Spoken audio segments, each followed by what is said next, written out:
In the afterlife, people are met by the doors to heaven. But if you walk through them, all memories of your former life immediately disappear.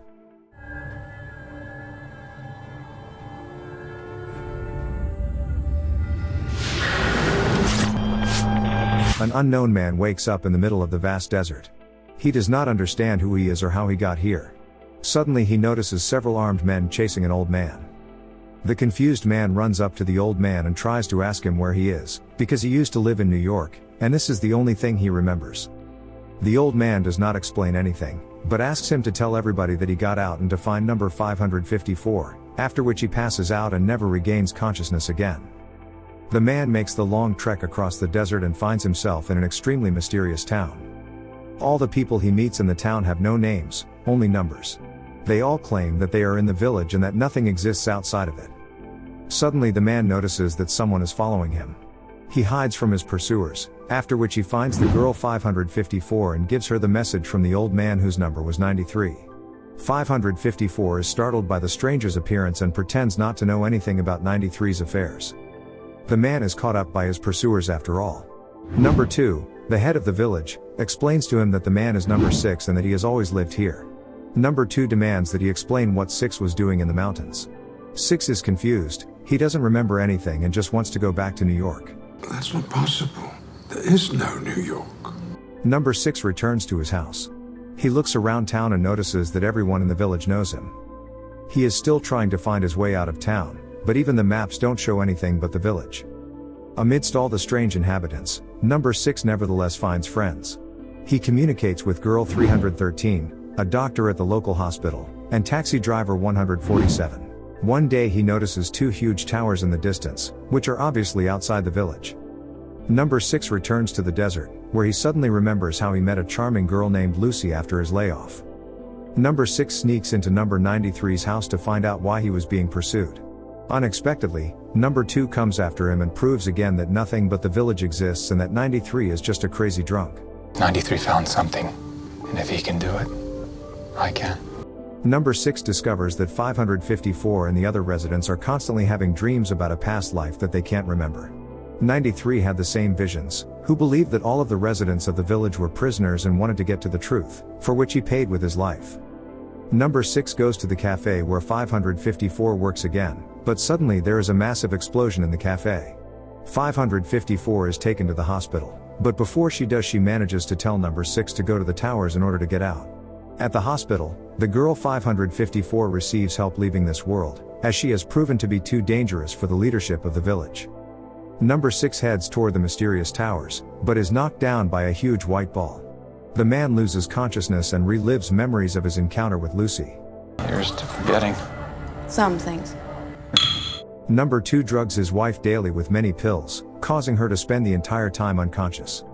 Soon number 2 introduces 6 to his brother, number 16. Despite sharing childhood photos and other facts, 6 does not recognize his brother, for his real brother drowned as a child. Number 2 suggests that he visit a psychiatrist to sort things out. Number 6 agrees, and assures the psychiatrist that everything around him is not real. He also tells him that he recently saw a seagull, which means that the sea is somewhere near. Number 16 brings his brother to work, where everyone recognizes him and welcomes him happily. It turns out that number 6 used to work as a bus driver, but he doesn't remember doing so. He and his brother take a bus tour of the village and pull into the desert. Here, number 6 notices a part of an anchor visible from the sand and tells the sightseers that there must be an ocean nearby. Another flashback reveals that number 6 used to work for the secret surveillance company Sumacor, from which he recently resigned. Lucy, who also works there, admits that he continues to be followed by the company's management. Number 2's son, 11 to 12, also begins to doubt the reality of what is happening and realizes that he does not remember his childhood at all. However, number 2 insists that everything is real and that number 6's doubts are merely a manifestation of his mental disorder. One of the sightseers stops 6 and informs him that she once heard the ocean. They go in search of it, but find nothing. Soon number 6 begins to doubt himself and apologizes to his brother for not believing him. But unexpectedly, 16 confesses that he is not his brother and that he too wants out of the village. 6, 16 and the sightseer set out again in search of the ocean and finally find it. 16 happily runs into the water, but suddenly a white ball appears and drowns him in the ocean. When 6 leads 313 to the ocean, it turns out that it is not there. 6 tries to prove to everyone that the ocean exists and that 16 drowned in it, but he is only locked up in a mental institution. Number 2 introduces 6 to secret agent number 909 and offers 6 to work with him to track down those who dream and want to escape. Number 6 realizes that this is just another trap, but accepts the offer nonetheless. From now on, he and 909 are a secret unit, but they don't know how many other such units exist. That means everyone could be an undercover. 6 settles into the school to get close to the first suspect, 19 to 55. Talking goes nowhere, so 6 and 909 watch him around the clock.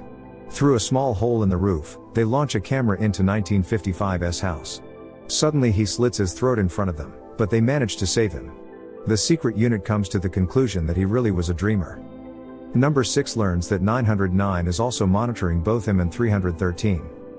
Number 2 calls 909 to see if his son, 11 to 12, has met with number 6, since 6's crazy ideas may have appealed to the young 11 to 12. 909 is sure no such thing happened, but number 2 instructs him to keep an eye on his son just in case. Number 6 decides to follow 909 in return. They end up at a bar, and number 6 discovers that 909 and 11 to 12 are secret lovers. Soon, number 2 gives a new assignment to 6, to keep an eye on 909, as he has begun to behave strangely and is afraid of something. Fear is always guilt in disguise. Number 6 decides to warn 313 not to draw or record anything about her dreams. However, the girl already knows that 6 is a secret agent and stops believing him. 6 catches 909 and 11 to 12 together. Number 6 thinks that one of them has exposed 313. He threatens 909 and 11 to 12 to tell number 2 everything if they don't stop following 313. Soon 11 to 12 decides to get rid of his lover and attacks him with a knife. Number 6 finds 909, and he asks to be told if the dreams are really true before leaving this world. They're dreamers. They meet. 313, considered a suspect, is taken to the hospital. Number 6 blackmails 11 to 12 and demands to know where is 313 now. 11 to 12 claims she has been taken to the tunnels, which only patients can enter. 6 demands that he be sent to treatment so that he can find 313. In the tunnel, 6 meets 313 and they attempt to get out, but once again the huge white ball comes rolling toward them. Number 6 wakes up in his bed, and it seems as if the previous events in the tunnel were only a hallucination. The TV in the room turns on, and a woman from the Modern Love Bureau informs number 6 that their super system will help him find his soulmate. Number 6 is shown an invitation from number 313, and she claims that this is how all of the village's couples have found each other. Number 6 is skeptical, but comes to the studio nonetheless. A woman tells him about the technology of quick matchmaking, and 6 is about to leave, but suddenly the same Lucy from his recurrent memories appears on the screen. He meets Lucy, called 4 to 15 here, at a cafe. It turns out that the girl is blind and doesn't recognize him at all. Soon they are alone and reality seems to blend in with the imagined events. Number 6 tells 4 to 15 that they were already close, but the girl doesn't believe him. 11 to 12, number 2's son, increasingly doubts his life and his father's beliefs. 11 to 12 comes to 313 and brings her the pills his father keeps drugging his mother with for analysis. 11 to 12 wants to know why they make his mother unconscious all the time. Meanwhile, mysterious sinkholes begin to appear all over town. Number 6 comes to visit the family of taxi driver 147. While everyone is engrossed in conversation, 147's daughter leaves the house, falls into a sinkhole, and disappears.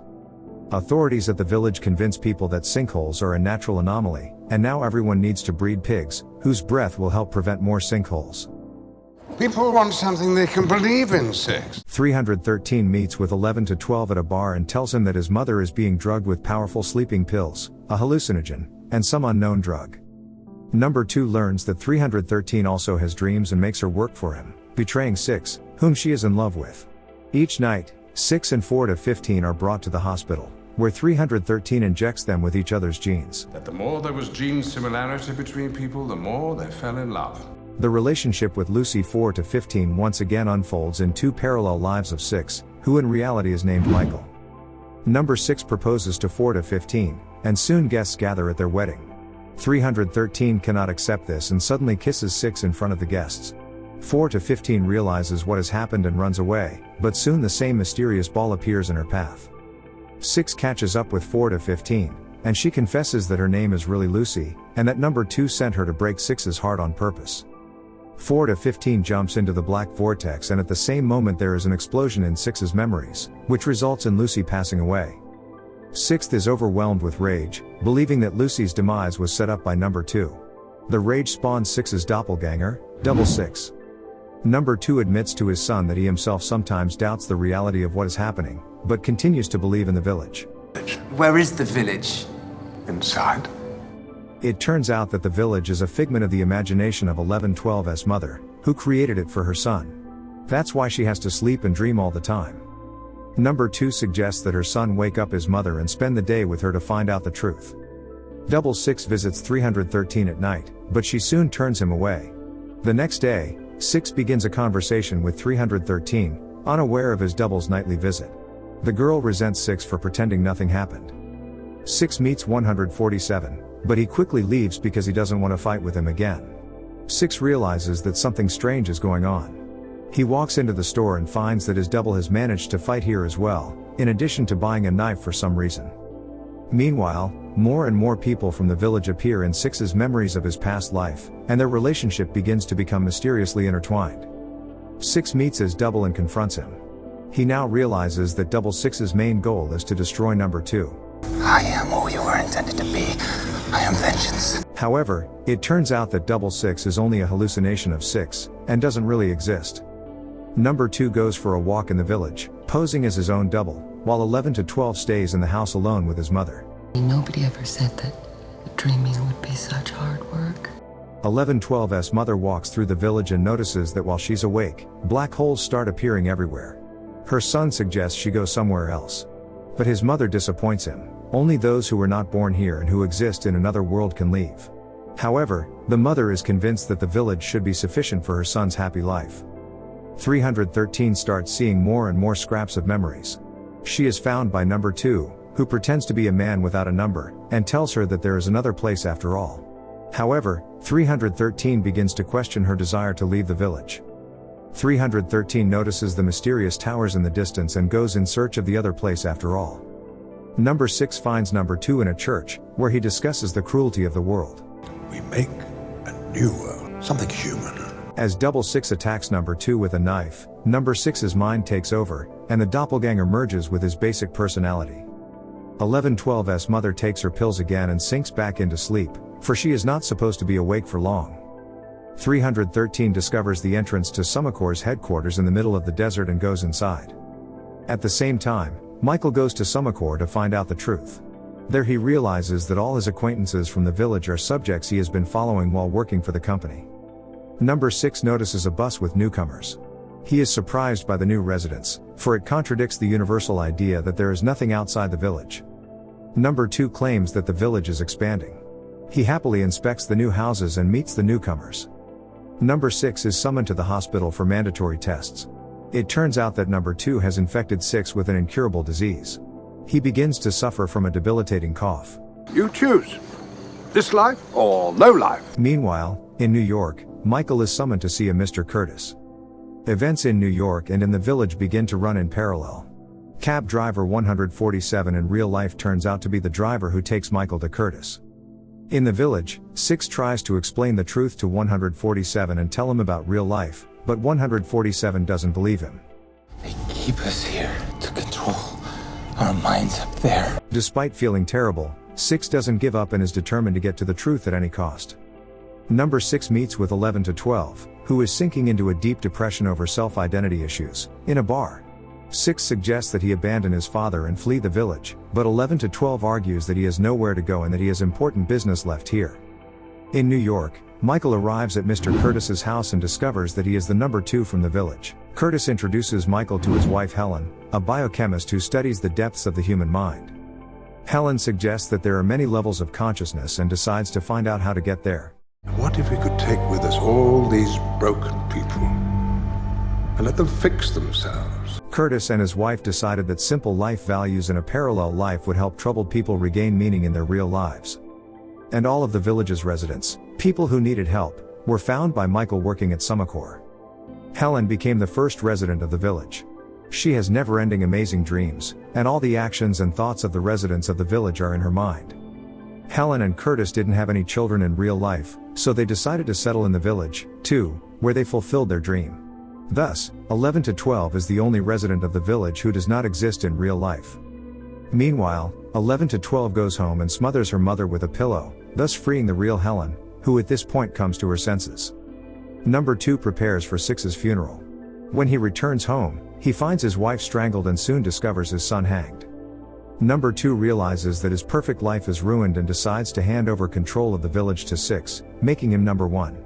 Number 2 summons 313 and offers to make her part of 6's destiny if she agrees to sacrifice herself for him. The girl accepts the offer, and number 2 keeps 6 alive.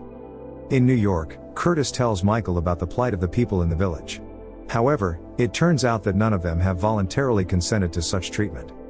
Curtis introduces Michael to Sarah, 313 in real life, a homeless crazy girl who has suffered from childhood trauma. Curtis asks Michael to help cure such people. Meanwhile, in lieu of 6's funeral, there is a farewell to 11 to 12. 6 insists that it is necessary to let all the inhabitants go, for the black holes are getting bigger. However, number 2 informs the assembled inhabitants that only 6 can help them. Number 2 appoints 6 as number 1 and claims that only he will save the village. Number 2 offers 6 a handful of pills, for only someone who can dream will be able to rid the village of the holes. 313, realizing who she is in real life, takes the pills instead of 6 and becomes the new dreamer, replacing Helen. After the loss of his son and wife, number 2 has nothing left in the village, and he returns to reality. 6 becomes head of the village and Michael becomes head of Sumacor. Now 6 realizes how wonderful life is and begins to think about how to make the village even better, and the silent 313 only sheds a tear. Do you think the new owners will be able to keep the village and help its residents? Share your thoughts in the comments, like and subscribe to the channel. See you in the next videos.